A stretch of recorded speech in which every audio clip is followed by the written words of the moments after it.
Pues vamos a continuar con nuestro estudio de Romanos. Vamos a procurar ver hoy del versículo 8 al 17 del primer capítulo. A lo largo de estos versículos, pues vamos a meditar en las diferentes actitudes de Pablo, ahora como un servidor, apóstol y enviado de Dios, quien antes de serlo vivió solo para quedar bien con los demás, siendo un fariseo, perseguidor y fiel a su religión. Poco a poco iremos viendo algunos frutos de su salvación, pero no solo el beneficio que él tuvo como persona, sino también el beneficio que su conversión trajo a los demás, hacia su prójimo, hacia quienes lo rodeaban. Voy a leer el primer versículo, dice así: primeramente doy gracias a mi Dios mediante Jesucristo con respecto a todos vosotros, Pablo dirigiéndose a los romanos, de que vuestra fe se divulga por todo el mundo. Una de las cualidades que vamos a ver en Pedro es que Pablo era un hombre agradecido. Seguramente, como todo creyente, pues era sensible respecto a las cosas que recibía de Dios y siempre procuraba dar gracias por ello. La tendencia natural es contraria a esto. Nosotros podemos caer en la queja por lo que no tenemos, en vez de disfrutar lo que sí tenemos. Y esto, pues, es lo contrario a ser agradecido. Pero además, no solamente es lo contrario, sino que además esto indudablemente nos puede llevar a la inconformidad de nuestra vida, la cual, pues, a su vez nos puede llevar a tener una vida de celos por lo que tienen los demás, o caer en la amargura, y en muchas cosas que indudablemente nos van a llevar a la infelicidad. Dice Pablo: primeramente doy gracias a mi Dios. Y a mí me encanta esta forma en cómo Pablo se dirige a Dios, porque le dice mi Dios. Y esto habla de la cercanía y de la confianza que él tenía, porque él se sabe conocido por Dios. Entonces, como nos lo enseña Pablo con el ejemplo, ante todo y antes que nada, nosotros debemos ser agradecidos, ya sea por las bendiciones que recibimos, como también por las bendiciones que reciben nuestros hermanos en Cristo. Porque debemos aprender a gozarnos en las victorias, en los logros y en la prosperidad de los demás. Porque al hacerlo, reconocemos que el que está detrás de todos sus éxitos es Dios. Y al alegrarnos y celebrar sus bendiciones, nos estamos alegrando y celebrando con Dios, que las hizo posibles en ellos. En este caso, Pablo le da gracias a Dios mediante Jesucristo. Y de esta forma está haciendo patente y reconociendo que la fe de estos hermanos, como en todos nosotros, es producto de la relación que tienen o que tenemos con Jesucristo. Si no tuviéramos esta relación, pues no podríamos ser agradecidos con Él. Pero el hecho de que tenemos una relación y con Jesucristo, ¿verdad? Con quien es el manantial del que procede el agua viva, de aquel que nos mantiene y nos da vida, porque sin Él seguiríamos ocupados en nuestros negocios y no en los de nuestro Padre Celestial. El caso es que la fe de los romanos se estaba divulgando por todo el mundo. Tanto así que en el año 49, el emperador Claudio decidió expulsar a todos los creyentes de Roma. Pero como este emperador murió en el año 54, ya para el año 56 o 57 en el que fue escrita esta carta, estos creyentes romanos ya habían regresado a su tierra y su fama los seguía, lo cual pues se estaba convirtiendo en una noticia muy buena para todo aquel que tuviera la misma fe, para todo aquel que amara el Evangelio, el cual, pues gracias a Dios, seguiría propagándose en unos cuantos años más por todo el Imperio Romano y con el tiempo más allá de sus fronteras. Tanto así que este Evangelio pues ha llegado a nuestros días. Dice el versículo 9 y 10: porque testigo me es Dios, a quien sirvo en mi espíritu en el Evangelio de su Hijo, de que sin cesar hago mención de vosotros siempre en mis oraciones, rogando que de alguna manera tenga al fin, por la voluntad de Dios, un próspero viaje para ir a vosotros. En toda esta introducción de la carta, ¿verdad?, podemos ver las intenciones y los deseos de Pablo. Y en estos versículos en específico podemos darnos cuenta que Pablo era un hombre que oraba por los demás.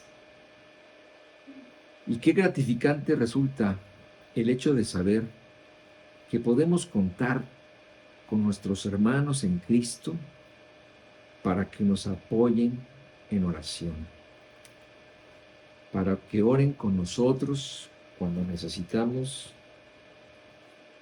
y que puedan tener esta actitud solidaria con los que de alguna forma podemos necesitar oración.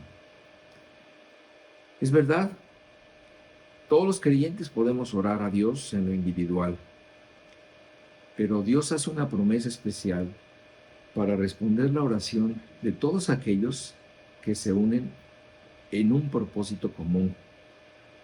Como dice Mateo 18:19, dice: otra vez os digo, que si 2 de vosotros se pusieren de acuerdo en la tierra acerca de cualquier cosa que pidieren, les será hecho por mi Padre que está en los cielos. Es decir, aquí Jesús nos está enseñando a ponernos de acuerdo para unirnos sobre un mismo objetivo de oración. Y esto es lo que puede potencializar a una oración, porque todos nos estamos uniendo en un propósito común. Aquí Pablo confiesa y pone a Dios por testigo de que como un siervo de Dios que anunciaba el Evangelio, él oraba sin cesar por la iglesia de Roma. Pero también les hace saber a los hermanos que él estaba orando por si fuera la voluntad de Dios, que él prosperara su viaje para ir a visitarlos. Y es bien importante esto que dice Pablo, porque Pablo está diciendo que él quiere sujetarse a la voluntad de Dios.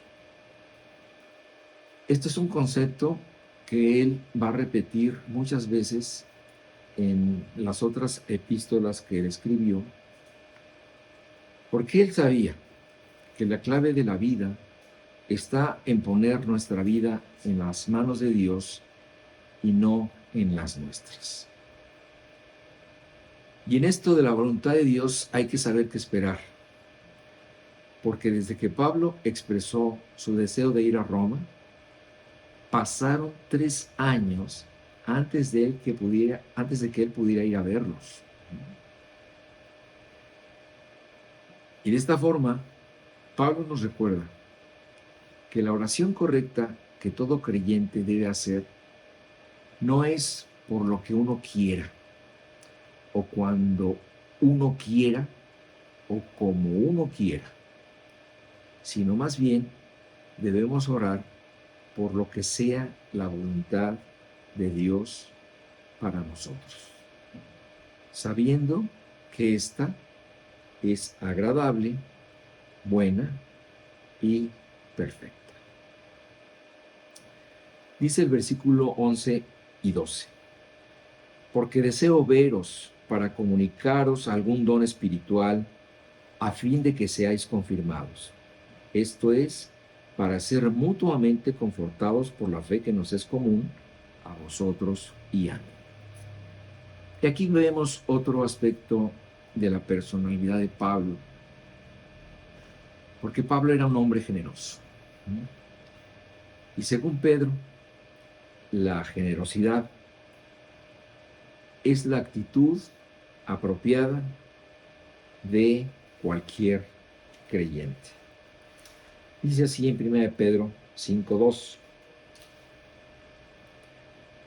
apacentad la grey de Dios que está entre vosotros, cuidando de ella, no por fuerza, sino voluntariamente, no por ganancia deshonesta, sino con ánimo pronto. Pablo tenía esta actitud de maestro y pastor hacia la grey, y por eso quería tener cuidado de ella.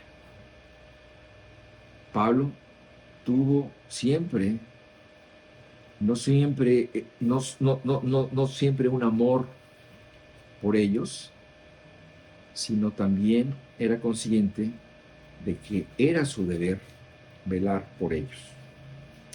Fíjate cómo lo dice en 1 Corintios 9:16, donde Pablo mismo dice: pues si anuncio el Evangelio, no tengo por qué gloriarme, porque me es impuesta necesidad.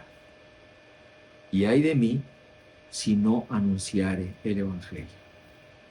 Entonces el móvil de Pablo no solamente era el amor por los creyentes, sino que él también asumía esto como un deber que tenía que cumplir.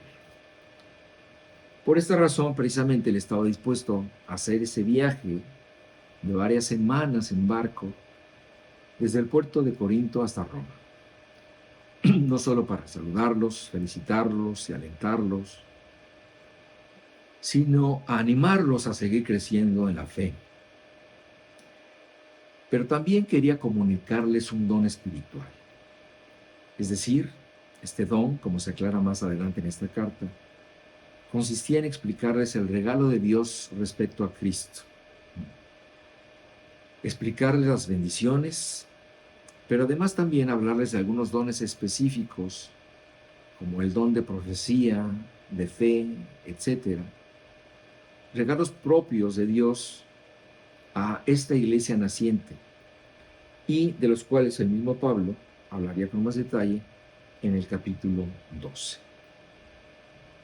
Él les compartiría todas estas cosas con un solo propósito: confirmarlos en la fe, como dice, que nos es común a todos los creyentes, pero también confortarse mutuamente, tanto con sus bendiciones como las bendiciones de Pablo y con sus victorias.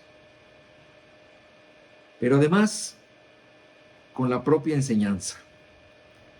Porque cuando un maestro comparte los fundamentos de la fe con los demás, no solo confirma y edifica a sus oyentes y a todo aquel que es rociado con el poder de la palabra, sino que además se conforta él mismo. Este es uno de los beneficios de aquel que enseña, porque no solamente está exponiendo la palabra y edifica, sino que él mismo se edifica. Ok, dice el siguiente versículo de Romanos 1:13. Dice: pero no quiero, hermanos, que ignoréis que muchas veces me he propuesto ir a vosotros, pero hasta ahora he sido estorbado, para tener también entre vosotros algún fruto, como entre los demás gentiles.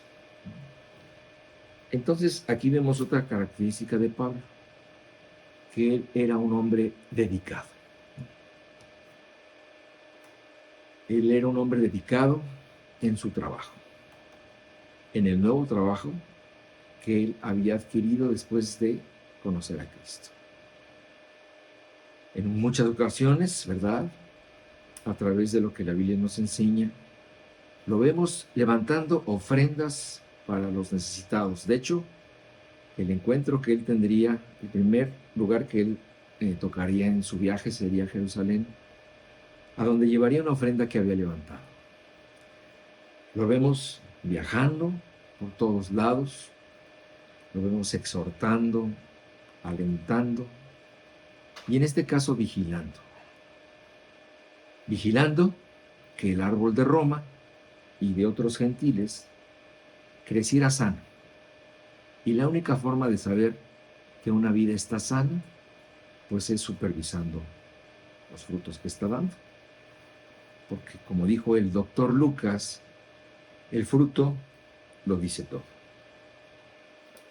Leo Lucas 6, 43 y 44. Dice, no es buen árbol el que da malos frutos,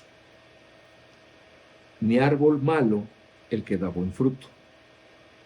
Porque cada árbol se conoce por su fruto, pues no se cosechan higos de los espinos, ni de las zarzas se vendimian uvas, dijo textualmente Jesucristo. Y como un comentario al margen, Pablo nos dice, pero hasta ahora he sido estorbado. Y con esta aclaración, Pablo está explicando la razón por la cual no había cumplido su promesa de ir a verlos antes. Porque había sido estorbado. ¿Y por quién había sido estorbado Pablo? No se nos dice exactamente la razón por la cual había sido impedido para ir. Pero podemos deducir que en ese momento él estaba realizando un arduo trabajo de evangelización en Grecia.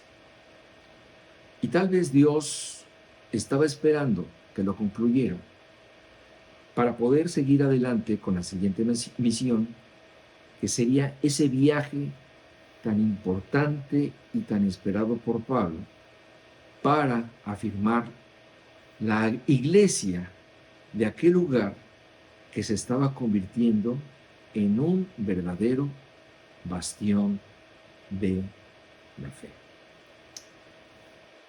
Dice el versículo 14, a griegos y a no griegos, a sabios y a no sabios, soy deudor.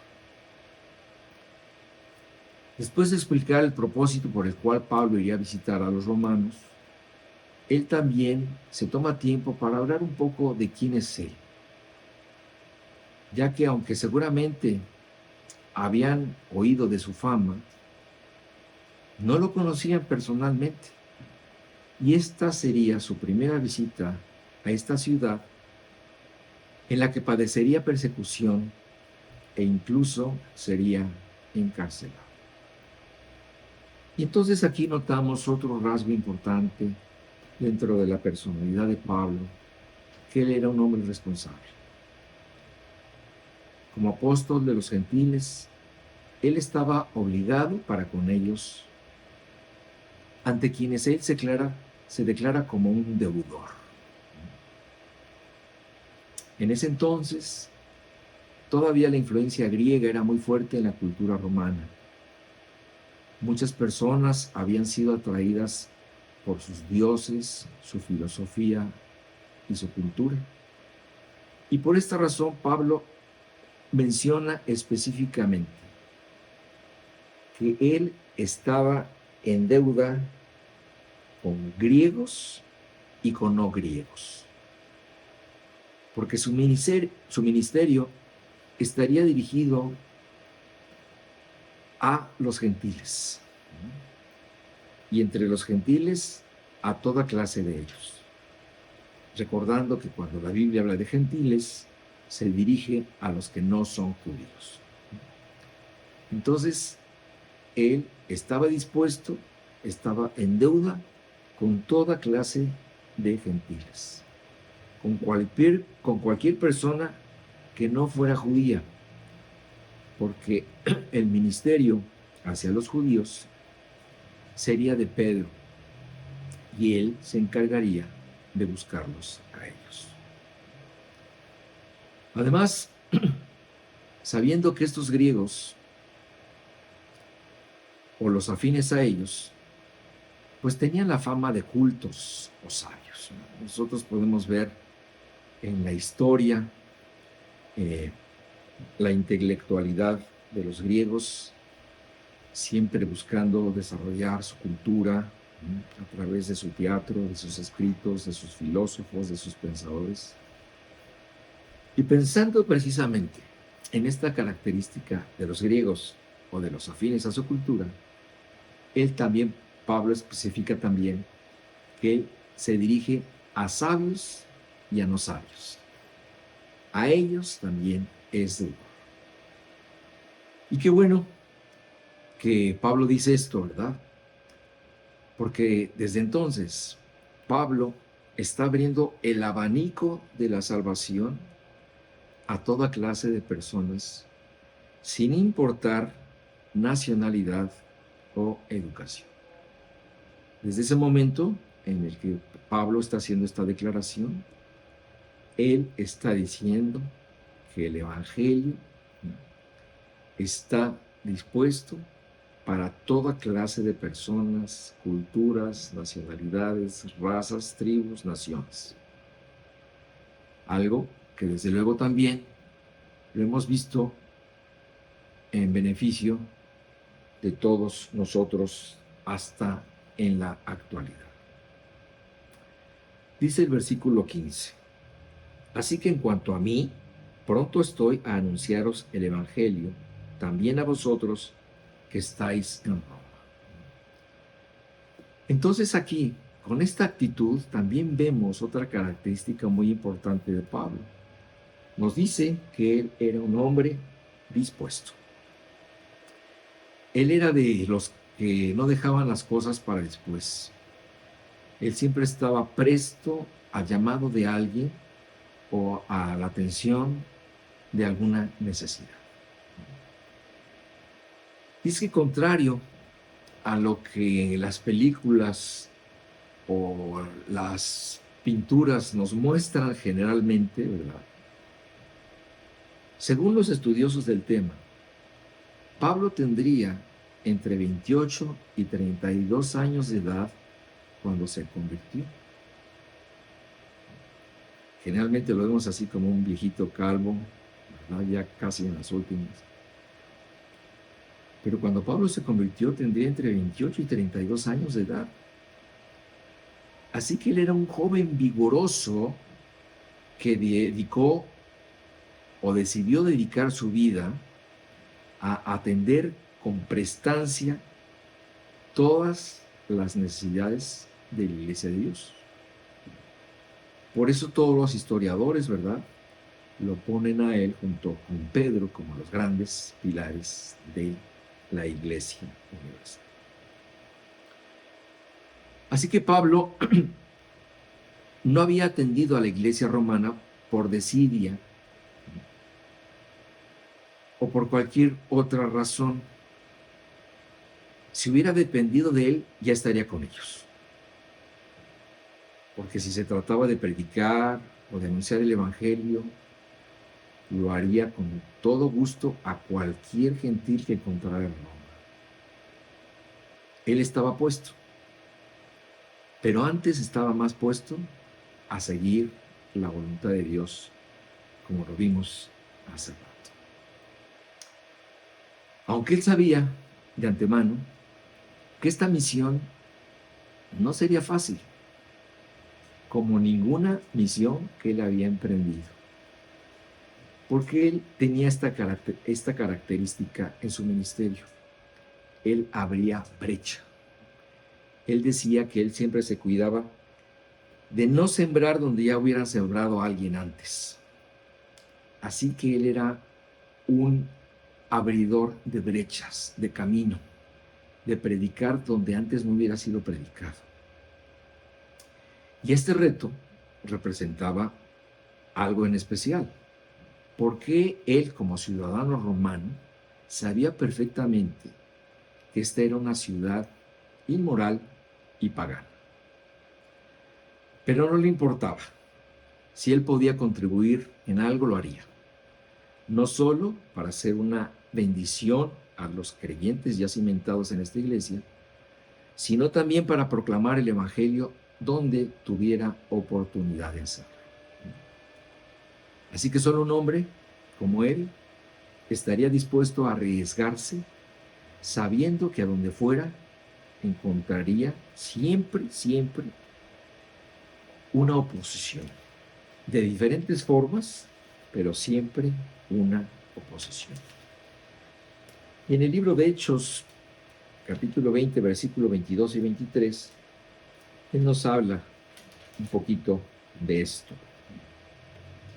Dice, ahora he aquí, ligado yo en espíritu, voy a Jerusalén, sin saber lo que allá me ha de acontecer, salvo que el Espíritu Santo por todas las ciudades me da testimonio, diciendo que me esperan prisiones y tribulaciones. Él no sabía ni siquiera cómo le iba a ir en Jerusalén, pero el Espíritu Santo ya le había dicho, a donde vayas, te esperan prisiones y tribulaciones. Y si nosotros seguimos, por ejemplo, la biografía de Pablo en toda la Escritura, nos podemos encontrar con esta constante, ¿verdad?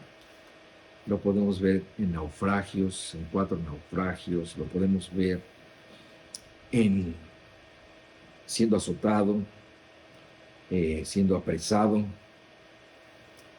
y siempre padeciendo mucho por causa del Evangelio.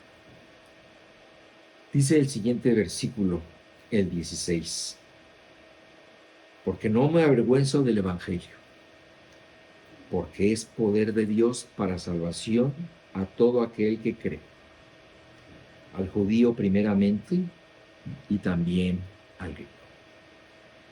Quiero leer el versículo anterior para hilarlo un poquito con el 16. Dice así que, en cuanto a mí, pronto estoy a anunciaros el Evangelio también a vosotros que estáis en Roma, porque no me avergüenzo del Evangelio, porque es poder de Dios para salvación a todo aquel que cree, al judío primeramente y también al griego. Entonces, aquí podemos ver algo muy importante dentro de las características de este hombre. Él era un hombre orgulloso. No en el mal sentido. Antes sí lo fue. Él era muy orgulloso de sus logros y de su condición de fariseo y de su privilegiada nacionalidad romana. Pero ahora, él era un esclavo de Cristo y estaba dispuesto a seguir y a obedecer a su amo en lo que éste le ordenaba. Entonces, recapitulando un poco lo que hemos visto, ¿verdad? Vemos que la disposición de Pablo para ir a la capital del imperio era para ver a los hermanos, para comunicarles algún don espiritual, para confirmarlos en la fe, para también ser confortado por ellos y hablarles a todo tipo de personas sin importar su cultura o su educación. Todo esto estaba dispuesto a hacer en su visita a Roma, porque él estaba convencido, fíjate esto, él estaba convencido de que el mayor orgullo y la más grande posesión que tenía era el conocimiento del Evangelio de nuestro Señor Jesucristo. Por eso en este versículo 16, Pablo nos da el resumen de lo que es el Evangelio de Jesucristo, el cual será el centro y la enseñanza alrededor de lo cual girará toda la carta y que irá desarrollando más detalladamente a lo largo de toda la epístola. Para demostrar su orgullo y lo importante que es el Evangelio para él y para todo el mundo, él nos dará 3 porqués. El primer porqué dice El Evangelio es motivo de orgullo. Por eso él dice, porque no me avergüenzo del Evangelio. Todos los creyentes tenemos en nuestra propia historia un antes y un después de Cristo. Y cada uno de nosotros tenemos la obligación de meditar en nuestra propia vida para valorar y dar gracias por todo lo que tenemos en Cristo. Por ahí alguien dice que la Biblia contiene unas 3000 promesas. ¿Se te hacen pocas? No, ¿verdad? Así que date cuenta de que siendo pobres pasamos a ser millonarios, porque todas esas promesas pasaron a ser nuestras cuando creímos. Esto debe ser, pues desde luego, motivo de orgullo. La magnanimidad y bondad de Dios nos debería llevar a estar muy orgullosos de lo que somos en Cristo. Sin embargo, la realidad nos dice que hay creyentes que se avergüenzan de su fe. ¿Cómo lo podemos saber?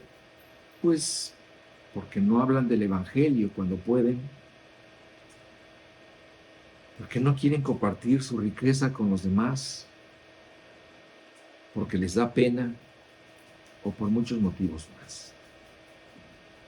Pero todo esto pasa porque precisamente no han dimensionado en su mente, no han meditado lo suficiente, no han estudiado, no han leído, no se han enterado de lo que tienen y de lo que son en Cristo Jesús.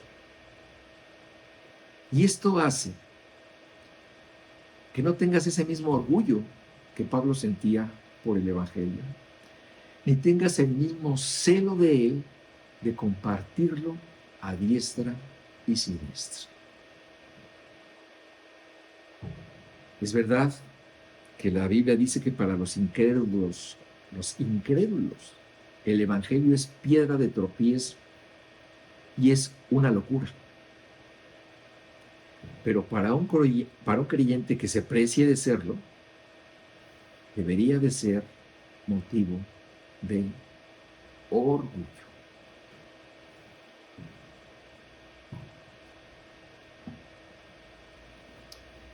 El encuentro que Pablo tuvo con Jesús en el camino a Damasco fue algo impresionante. Se nos narra que él iba muy contentito en su caballo, llevando los permisos que le había dado el sumo sacerdote para obtener la cooperación de las sinagogas de Damasco, para operar allá, y de esta forma poder capturar cristianos, encadenarlos y llevarlos presos de regreso a Jerusalén para ser juzgados. Pero él mismo nos narra que en el camino a Damasco, de repente, una luz resplandeciente se le apareció, la cual lo dejó ciego por 3 días. Después comenzó a oír la voz de Jesús diciéndole: Saulo, Saulo, ¿por qué me persigues?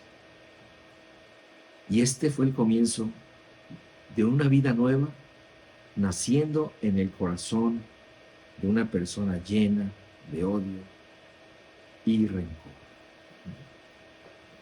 A partir de ese momento, él sería instruido en las verdades de Dios y sería un instrumento útil en las manos de aquel a quien antes perseguía. Como testimonio de su vida nueva, usaría su otro nombre, el de Pablo, para referirse a sí mismo. Porque de algo estaba seguro: a partir de conocer a Jesús, jamás volvería a ser Saulo el perseguidor. Sería Pablo el seguidor. Si de algo se podía avergonzar De avergonzar él, pues era de su pasado, del cual se lamentaba profundamente cada vez que lo recordaba. Pero ahora conocía las bondades del Evangelio y cómo éste había cambiado su vida para bien. Y lo que más anhelaba entonces era compartir esta buena nueva con los demás. El segundo por qué. Porque dice Pablo, porque el Evangelio es poder de Dios para salvación. Muchas personas se acercan a la Biblia de la misma forma que lo hacen con cualquier otro libro. Siendo este un libro tan popular, siendo el más vendido de toda la historia y el más traducido a diferentes idiomas, pues es lógico que provoque curiosidad entre la gente. Pero deben entender que este no es un libro cualquiera, es un libro divino, y en él Dios le revela muchas cosas al hombre por escrito, desde el Antiguo Testamento hasta el Nuevo Testamento, y entre ellas nos revela el gran poder, el saber y la gran sabiduría de Dios. Fíjate cómo lo dice Jeremías 10, del 12 al 14. Dice, el que hizo la tierra con su poder, el que puso en orden el mundo con su saber y extendió los cielos con su sabiduría, a su voz se produce muchedumbre de aguas en el cielo y hace subir las nubes de lo postrero de la tierra, hace los relámpagos con la lluvia y saca el viento de sus depósitos. Todo hombre se embrutece y le falta ciencia, se avergüenza de su ídolo, todo fundidor, porque mentirosa es su obra de fundición y no hay espíritu en ella. Y en el 27:5 dice lo siguiente, yo hice la tierra, está hablando Dios, el hombre y las bestias que están sobre la faz de la tierra, con mi gran poder y con mi brazo extendido, y la di a quien yo quise. Pablo es consciente de que la salvación solamente podría venir del poderoso Dios. Nadie más podría salvar al hombre más que el poder de Dios que está expresado en el Evangelio. En estos versos que acabamos de leer, estamos viendo, ¿verdad?, cómo la obra de Dios habla por sí misma, porque detrás de ella solo puede existir un creador inteligente, grandioso y con mucho poder. Pero además de todo esto se refleja un Dios de amor, el cual no solo comparte con el hombre su creación, sino que además se preocupa por él. El obstáculo intelectual que tenían los griegos y los romanos es que veían a sus dioses como algo lejano y como algo ajeno a sus vidas. Esos dioses vivían en su mundo e interactuaban entre ellos, pero no con el hombre. Así que cuando Pablo les revela el Evangelio y les dice que Dios, que creó los cielos y los extendió, que creó la tierra y todo lo que hay en ella, y que da aliento a cada uno y vida a todos los que caminan en la tierra, ese Dios que hizo todo esto había venido al mundo. Cuando estas mentes griegas y romanas oyeron esto, casi se volvieron locos y no lo podían entender. Los griegos buscaban sabiduría, los judíos señales, los romanos poder. Y a los tres se les dijo que todo se encontraba en el Evangelio de Jesucristo. No la sabiduría para envanecerse, no señales para sentirse diferentes, no poder para conquistar, sino poder de Dios para salvación. Porque dice Pablo, porque es poder de Dios para salvación a todo aquel que cree. al judío primeramente y también el griego. Como les decía, con esto Pablo estaba extendiendo el abanico de la salvación a todo el mundo y les estaba diciendo que era para todos, con una sola condición, con la condición de creer. Oferta que desde luego fue primeramente dada a los judíos y después a todas las naciones, como dice en Mateo 10, 5 y 6. A estos 12 me envió Jesús y les dio instrucciones diciendo: por camino de gentiles no vayáis, y en ciudades samaritanos no entréis, sino id antes a las ovejas perdidas de la casa de Israel. ¿Es verdad esto? El Evangelio comenzó siendo predicado a los judíos y después a los gentiles. Entonces, Pablo era muy consciente del poder que tiene la salvación por medio de un poderoso Dios y extendida a los hombres. En un marco visible, terrenal, pues es evidente que el Evangelio obra con gran poder, porque nosotros podemos ver cómo el Evangelio puede cambiar la vida del drogadicto, cómo puede transformar la vida de la prostituta, de la bruja, del poseído, del mentiroso, del adúltero, etc. Esto es algo visible que vemos los que hemos predicado el Evangelio y hemos visto esta manifestación externa del poder de Dios en la gente. Y en un marco invisible, en un marco espiritual, el Evangelio obra para salvación espiritual. Es decir, así como en forma visible vemos lo que le pasa en el exterior a una persona, en lo invisible, en lo interior, una persona es rescatado de la condenación. Esto es lo que está operando en el interior de la persona a través del poder del Evangelio. Y el tercer porqué de Pablo está en Romanos 1:17, en este último versículo que vamos a estudiar. Dice: porque en el Evangelio la justicia de Dios se revela por fe y para fe, como está escrito: mas el justo por la fe vivirá. Este es el tercer por qué el Evangelio era importante para Pablo. Y es el mismo por qué es importante para todo el mundo. Porque en el Evangelio la justicia de Dios se revela por fe y para fe. Lo que nos dice Pablo aquí es que el Evangelio revela que la justicia de Dios, que le pertenece como un atributo, esta justicia la puede impartir al hombre por medio de la gracia.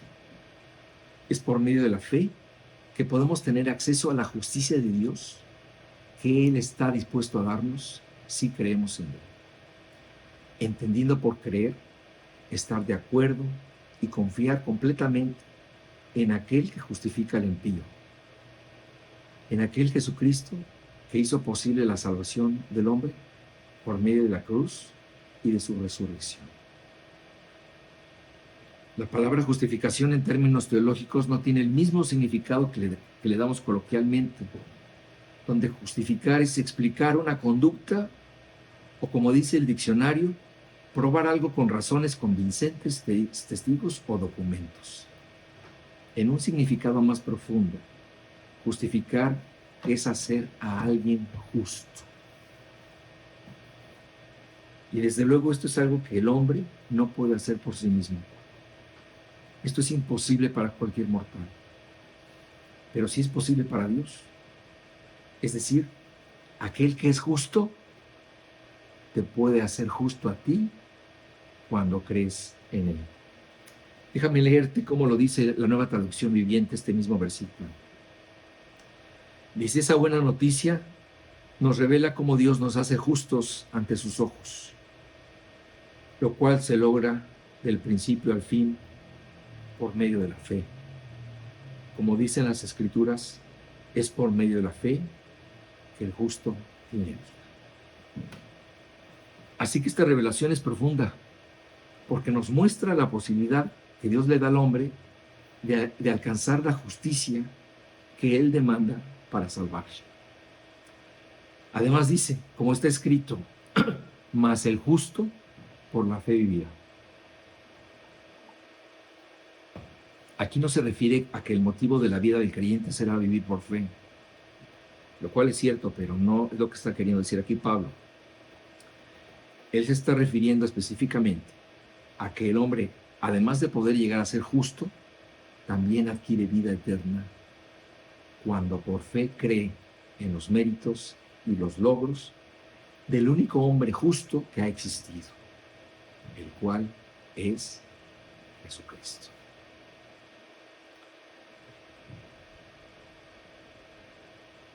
Estas son verdades profundas que hay que repasar y hay que meditar. Y son el principio de toda la revelación paulina. Con todo esto que hemos visto, que el Evangelio tiene poder para salvar, para hacernos justos y para darnos vida eterna por gracia,